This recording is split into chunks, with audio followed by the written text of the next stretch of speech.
Welcome back. This is KTN Prime. Now let's take you to the coast where visiting South African Chief Justice Mogoeng has challenged Kenyan judges to maintain judicial independence and fidelity to the Constitution.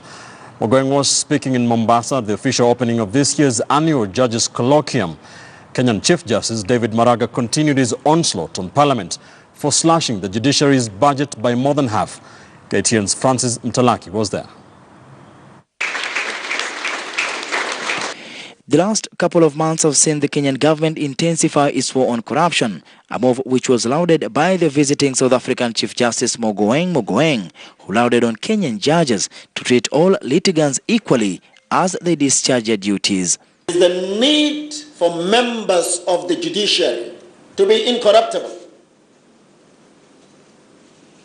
People who don't take gifts.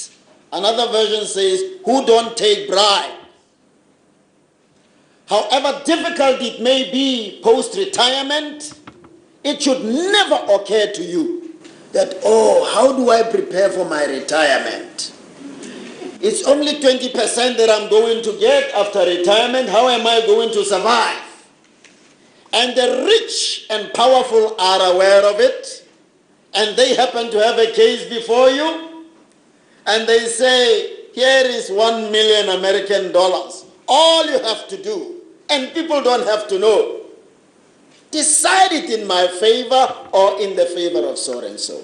While appreciating the progress made from the 2010 Kenyan Constitution, Mogoeng believes that there is still more to be done on the road to justice. If you don't get the fundamentals right, you'll forever be complaining about either corruption within the judiciary, case backlog, one thing or the other, because the foundations were not properly taken account of. It is a sentiment shared by his Kenyan counterpart David Maraga, who says this can be achieved. However, concerned is the recent budgetary constraints that are facing the judiciary. Sometimes we ask ourselves quite a number of questions, and wonder whether some people in this country realize the importance of the judiciary. We are not asking for a budget equal, for example, to the Ministry of Education. We are not asking for a budget, for example, equal to the Ministry of Health. In the Maraga proposal, Treasury and Parliament should allocate at least 2.5% of the national cake annually, and the recent move by MPs to slash the institution's budget from 31.2 billion shillings to only 15.2 billion will have a huge impact on their operations.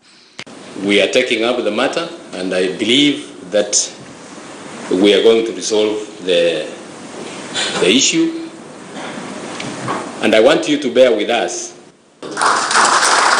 There are more than 111,000 pending cases in the Kenyan courts that are more than 5 years old, and now with reduced budgetary allocation, Maraga is calling for alternative form of resolution. Francis Mtalaki, KTN News, Mombasa. Back on the capital, plans are underway to blacklist all errant drivers and bar them from getting any driving jobs in the country. Meanwhile, the National Transport and Safety Authority Director General Francis Majors called on the government to tackle the issue of road carnage. The NTSA boss says road accidents cost the government nearly 300 billion Kenya shillings every year. Stakeholders now calling for the introduction of new methods for testing and certifying drivers, as KTN's Shadrach Miti now reports. The Northern Corridor, otherwise known as Mombasa-Malaba Highway, a key transport passage for Kenya and the entire East African region.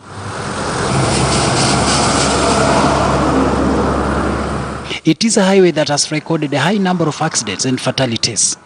A recent study carried out on a stretch of 1,652 kilometers of the Northern Corridor found out that there are 273 black spots, accounting for about 46% of fatalities. The WHO report indicates that in developing countries, the cost of road safety is in the region of 3% to 5% of GDP.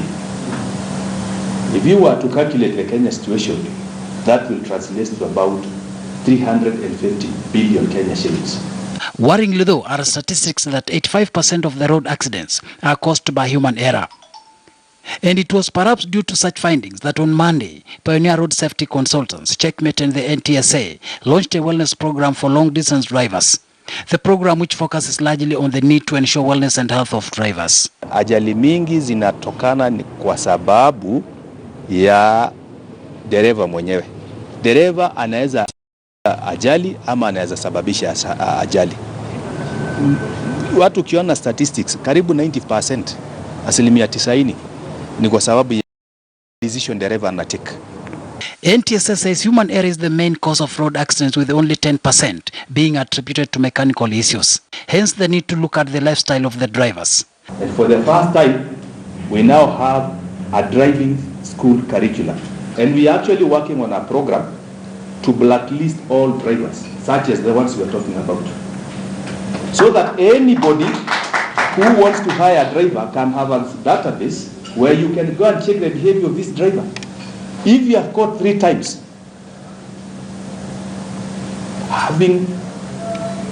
driving while drunk, honestly, you are not supposed to be on the road. Lack of adequate rest time, poor judgment by drivers, and paying less attention to the wellness of drivers are said to have contributed to the high number of accidents. Most of the fatalities are attributed to accidents caused by privately owned vehicles at 30%, followed by commercial vehicles at 26%, and public service vehicles at 21%. And the VIPs, for instance, will drive the whole night, and they expected to be very early the next morning. This driver has not slept, he has not rested, and you place your life on the hands of that person. We must take care of the driver because it's so important and so critical in the role that they play. Although not all drivers and transport companies have embraced the wellness program, there are checkpoints along the corridor and other strategic places where drivers are usually attended to by a qualified nurse. Shadrack Miti, KTN News. Let's bring you more political developments. In the section of youth aligned to the Kenyan African National Union, KANU, have today outlined their strategy to include young people in all consultative processes in the build-up to the 2022 elections. They were speaking in a consultative forum with counterparts from Norway. Listen. We want to talk as leaders. People have remained in the ideology saying KANU is dead. We are telling them today we are alive and kicking. Yes. And this party is determined in our elections of 2022. We are planning, and our plan must sail. 2, we want to tell the rest of the nation that we are supporting the President Uhuru Muigai Kenyatta in his Big 4 agenda, especially on the issues of corruption and lifestyle audit. These are some of the things which have dragged this nation behind. Kwa leo tumepatana na viongozi ambao walichaguliwa kwa chama ya KANU kujua venye tunaweza shikana mkono tuweze kumultiply ile namba ya MCAs tulikuwa nayo kwa ground. So tuna make sure tuko na foot soldiers wa kutosha, na pia tumeanza kukuwa na county representatives. Kwa kila county tuko na viongozi wa vijana. Kiambu County tuko na structures kutoka kwa constituency mpaka kwa county level, na tunataka kureplicate hiyo kwa kila county to make sure that Mheshimiwa Gideon Moi ako na foot soldiers wa kutosha, na sio tu foot soldiers. Nataka ku make sure vijana tuko kwa elective positions kupush Mheshimiwa Gideon Moi. Kwa hivyo asikuwe na wasiwasi. Ukiangalia nyuma, hizi sura ni za vijana, si ndio? Na tuko tayari kufanya kazi usiku na mchana kuhakikisha ameingia kwa uko State House.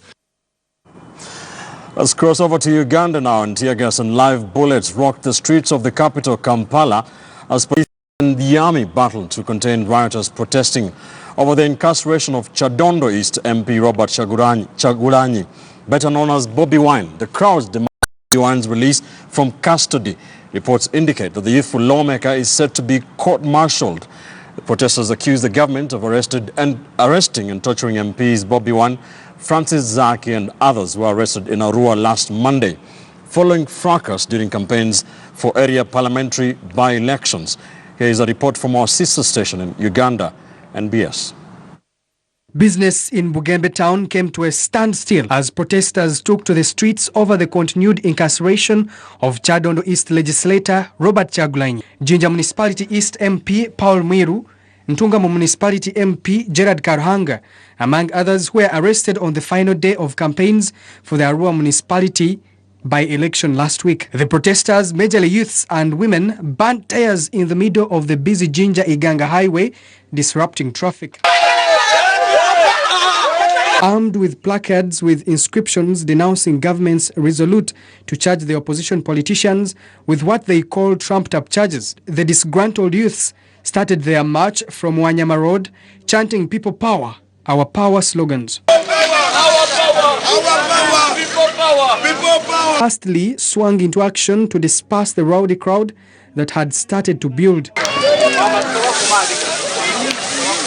The demonstration follows an earlier warning to government by youths in the area to release the legislators and over 30 co-accused before Thursday. Paul Mwiru by Thursday should be a free member of parliament. Chagulanyi Centamu, we are giving them Thursday also to see that when he comes to the court martial, because we shall be in March India, that he is also given his freedom. Short of that, we are telling you, Busoga will be a no-free zone. The good thing is that we have the bridge. We are going to seal off the bridge.